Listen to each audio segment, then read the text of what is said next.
Torres mencionaba algo así como que el símbolo nace de la intuición del artista. Exacto. Y así mismo debe ser leído por el que lo mira. Decía, sin literatura. El signo del cual hablamos es un signo que no se puede explicar, decía Torres, que no podemos explicarlo.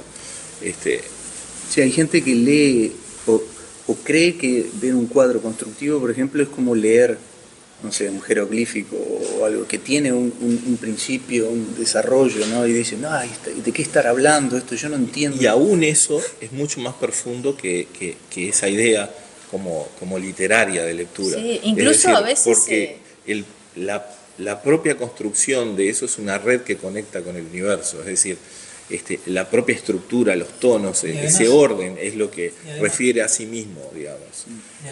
Y además, uno justamente queriendo imponer lo que significa una obra o algo, se está alejando del verdadero significado. Bueno, en ese sentido hay museologías contemporáneas que intentan explicar problemáticas actuales de la sociedad a partir de obras de otras épocas. Que por un lado se puede utilizar, pero yo me cuestiono si no es sacar de contexto la obra. Por ejemplo, tomar, yo qué sé, algún símbolo relacionado, por ejemplo, al agua en una obra de Torres García y querer utilizar eso para hablar de la problemática actual del agua en la sociedad. O sea, por un lado uno podría decir, bueno, sí, podría ser un pretexto, pero por el otro, ¿no es sacar de contexto la obra? Me lo cuestiono, por lo menos. Sí, yo no me lo cuestiono, es sacar de contexto la obra. Por ejemplo, hace poco escuché a una crítica conocida hablar sobre una obra de Torres y decía, bueno, la estructura donde Torres pone los símbolos, no sé qué. Eso es muy común. Entonces, eso parte de una ignorancia sobre Torres. Es decir, Torres no pone símbolos dentro de una estructura. Los símbolos son estructura. Y la estructura es un símbolo. O sea, hay un error conceptual muy grave en eso. Es no entender la idea de interdependencia de las cosas, de la cual hablaba Torres. O sea, es estar lejos de eso. Igual para el que escuche esto, que quede claro que no queremos decir que nosotros somos ni grandes artistas, ni que vamos por el camino correcto y todo el resto de los artistas no, para nada. Es simplemente lo que nos sale de decir, pero... Sí, es un punto de vista. Sí. Yo creo que Torres acá trajo algo, hablando así como estamos hablando ahora, ¿no? Que yo creo que todavía falta bastante tiempo todavía para que cuaje. Creo que todavía, o sea, es como un proceso muy lento, por lo menos lo que me pasó a mí personalmente, y supongo que a todos, porque alguna vez hablamos, que cuando yo leí las primeras cosas de Torres, por ejemplo, no entendía nada, ¿verdad? Claro, ¿qué quería decir? Me llevó todo un proceso, eso fue lo que me llevó a estudiar con Alpuy. Con Alpuy tampoco entendía al principio muchas cosas, creo que muchas cosas se dieron como por ósmosis. Y si uno lee lo de Torres, más allá de la letra, él trata de explicarlo, porque claro, hay una cantidad de cosas que quiere transmitir sobre el arte que no se pueden transmitir con letras. Pero no hay otro camino a veces para... Es que por eso a veces Torres... No es que te toco y te paso, ¿no? En una lectura, digamos, profana, podría decir, o superficial. O superficial, mejor dicho, muchas veces parece muy contradictorio. Sin embargo, en esa contradicción hay una riqueza infinita. O sea, esa contradicción es la propia riqueza de Torres. Bueno, hace poco dando una charla fue el hilo conductor de la conversación que presenté fue que en realidad Torres es muy coherente en su pensamiento, desde los escritos iniciales en Barcelona hasta lo último con la recuperación del objeto. En realidad, si bien hay cosas que uno puede inferir en una lectura, como tú decís, apurada, que se contradice, en realidad la línea de pensamiento es muy coherente y se mantiene lo mismo a lo largo de toda su producción. Uno lee los escritos de Barcelona y está hablando lo mismo que después le transmite al taller Torres García. El trabajo sobre sí mismo, el trabajo en relación al universo, el trabajo... Entonces es más de lo mismo, solo que lo fue diciendo de distintas maneras y para distintos públicos. Porque también hay otra cosa. Cuando llega a Montevideo y empieza a dictar, que dictó el Museo Torres García dijo 777 conferencias, es un disparate, y lo fue, y es un hecho real, pero también eso fue su gran actividad para divulgación, digamos. Pero 500 fueron con la Asociación de Arte Constructivo. Sin embargo, cuando hace la 500ª conferencia, él mismo explicita que, bueno, que ahora hablen los cuadros. Una frase que se ha sacado de contexto muchas veces y que en realidad, si uno lee unos párrafos antes, dice que es porque no le entendieron nada.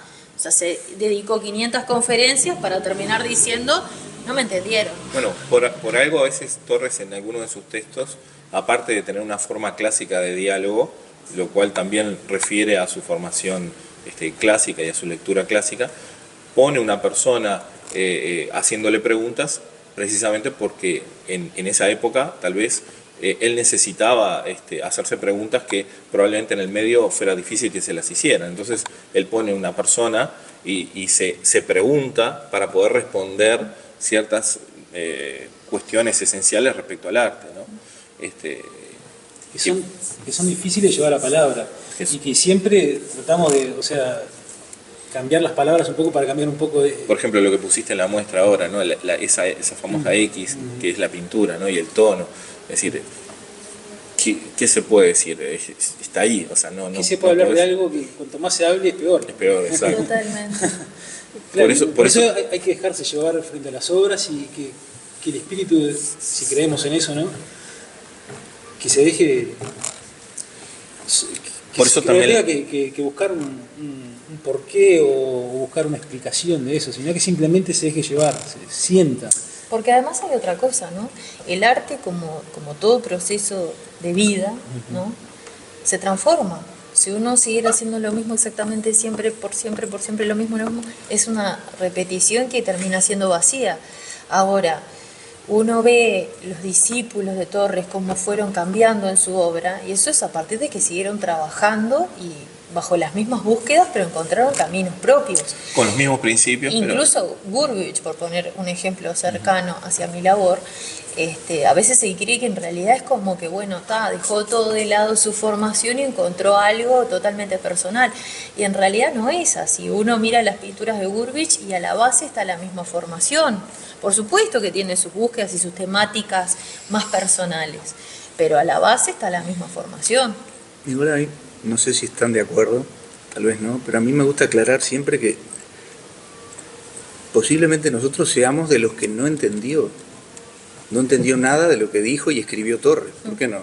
No es que queramos decir nosotros entendimos y nadie entendió. No, yo seguramente no entendí nada y hago lo que me sale, ¿no?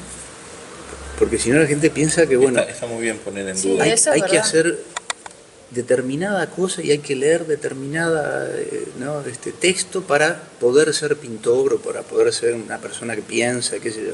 No, yo creo que en esta formación yo recién como a los 30 y pico de años empecé a darme cuenta que entendía un poquitito así, por decir entendía, porque no es entendía, porque no es entender tampoco.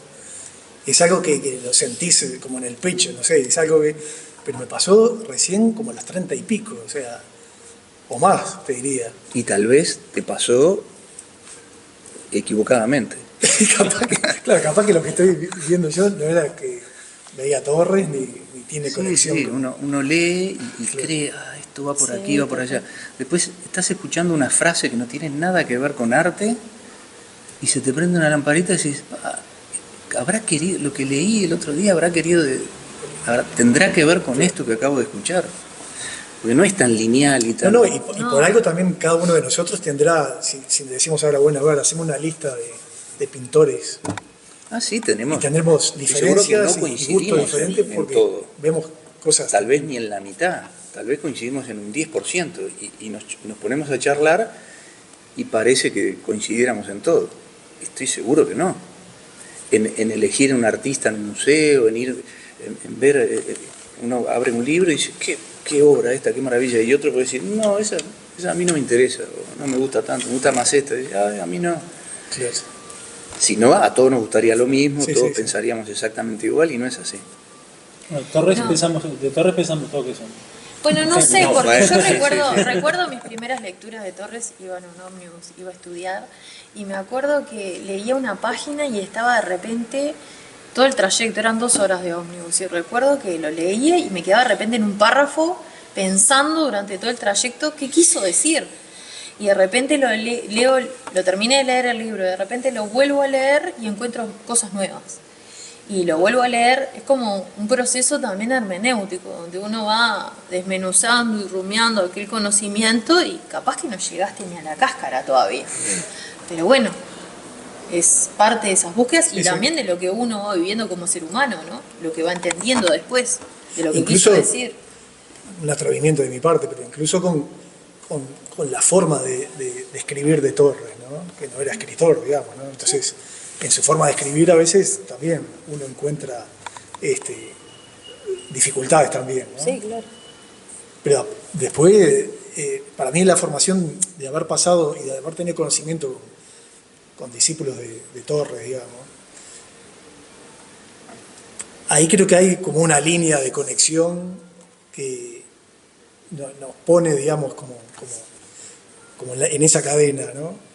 Que para mí fue difícil, como lo decía hoy, ¿no? Tal vez en un Pero- espíritu, ¿no?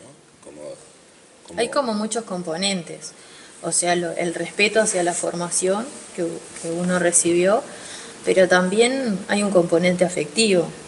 Digo, uno cree fielmente en esa enseñanza y en el oficio. Bueno, por eso un artista joven, actual, aplicando ese criterio, puede tener esa misma fascinación por su maestro, por el lugar donde va a estudiar, y cree, como creemos nosotros o creímos nosotros, que ese es el camino. Por eso es complicado y después ponerse a criticar el arte actual, el arte que se hizo, que se hace, que se hará, yo qué sé. Nosotros, yo creo que si nos miramos a la cara, tenemos clarísimo, lo miramos, ¿no? Entramos a un museo y decimos, "Oh, ¿qué es esto?". Pero bueno, así pasa con los artistas, no sé cómo llamarlo, que es contrario a lo que hacemos nosotros.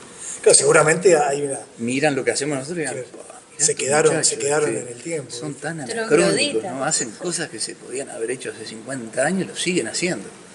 Porque si tenemos algún cambio, es tan mínimo, eso es verdad, es tan mínimo que no sé si es un cambio, es Una variante. lo que, claro, Claro, pero una ahí- variante de lo que se hizo Eso, siempre. Claro, pero eso que vos decís hace 50 años sí nos metemos en el mundo del arte, pero si vas más atrás, claro, son cosas que se podían haber hecho hace 1000 años, capaz, algunas, ¿no? Sí, sí. Otras no, capaz que otras se sintúan más en lo Bueno, por actual, eso, ¿no? admiramos estas piezas Claro. y la colección, ¿no? Porque, Y las vemos como si fueran actuales. claro. Yo no miro un Viven plato griego de eso que está ahí arriba Ah, no, claro. y digo, "Ah, qué maravilla esto tan antiguo", ¿no?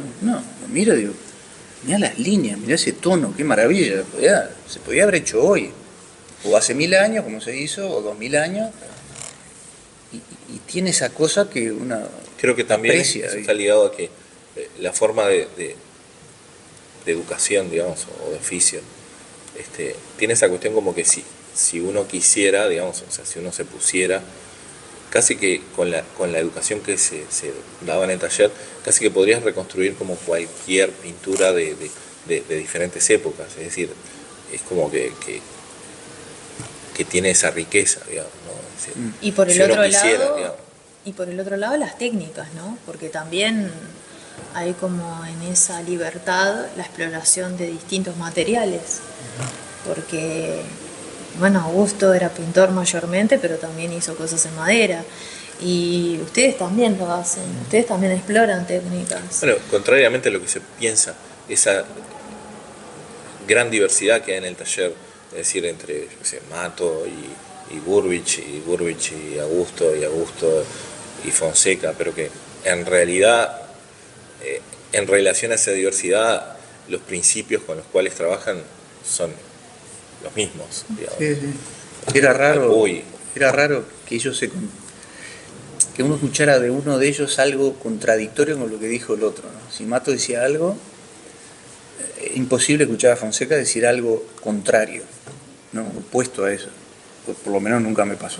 Siempre coincidían y eso, bueno, me hacía pensar de que no estaba tan mal lo que o lo que aprendieron o lo que ellos hacían en sus propias obras y transmitían, ¿no? Siempre pienso digamos, que lo hemos comentado, pero siempre pienso la enorme suerte que tuvimos de poder convivir digamos, en el taller de Gustavo, cercano al Museo de Mato, o en el Museo de Mato, digamos, con esas piezas y tener acceso a verlas, a estar diariamente con esas piezas. Una fortuna increíble, ¿no? Porque era una experiencia increíble, ¿no? O quedarnos de noche haciendo fuego, yo qué sé. O sea, mágico. Les agradezco mucho este diálogo. Gracias, Roberto. Gracias, Roberto. Gracias.